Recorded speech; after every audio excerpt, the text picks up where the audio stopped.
Un retard volontaire, un miracle plus grand. Lazare était malade et les sœurs de Lazare, Marie et Marthe, ont envoyé la nouvelle à Jésus. Allez dire donc à Jésus, Jésus, ton ami que tu aimes beaucoup, Lazare est malade. Venez donc prier pour lui afin qu'il soit guéri de sa maladie. Mais hélas, Jésus n'est pas venu de suite qu'il a entendu la nouvelle. Il a dû patienter quelques jours après, Lazare est mort. Et 4 jours après, Jésus dira aux disciples, tiens, allons réveiller notre ami Lazare qui dort, qui n'est pas mort. Ils sont arrivés finalement en ville. Marthe a vu Jésus et elle a couru vers Jésus pour lui dire, en pleurant d'ailleurs, Jésus, si tu étais là, mon frère ne serait pas mort. Et Jésus lui a dit, où l'avez-vous mis? On l'a amené Jésus là où on l'avait mis, au tombeau. Et Marthe a dit, Jésus, tu n'en peux rien parce qu'ils sont déjà, ça fait 4 jours qu'il est au tombeau. Jésus a regardé Marthe, il lui a dit, Marthe, n'étais-je pas dit que si tu crois, tu verras la gloire de Dieu. Nous sommes dans Jean chapitre 11. Bien-aimés, bonjour.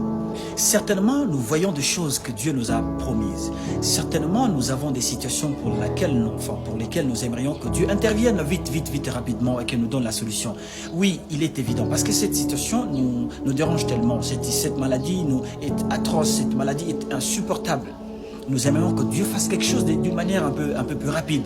Mais il s'avère que Dieu tarde de fois à régler certains de nos problèmes, certaines de nos difficultés. Vous savez pourquoi? Il vous garde un miracle plus grand. Qu'est-ce que je veux nous dire par là? Je veux nous dire ceci. Ce que tu crois peut-être être mort n'est pas finalement mort. Parce que Jésus a dit, je suis la résurrection, je suis la vie.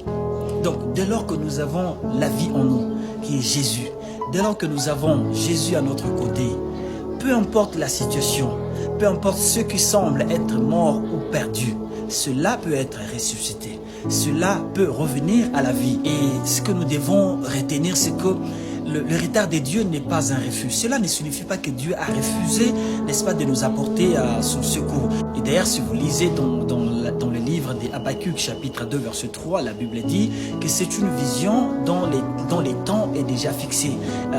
Elle marche vers son terme, elle ne mentira pas. Dieu n'est pas un homme pour te mentir. Ce qu'il t'a promis, retiens cette promesse et Dieu agira bien en son temps.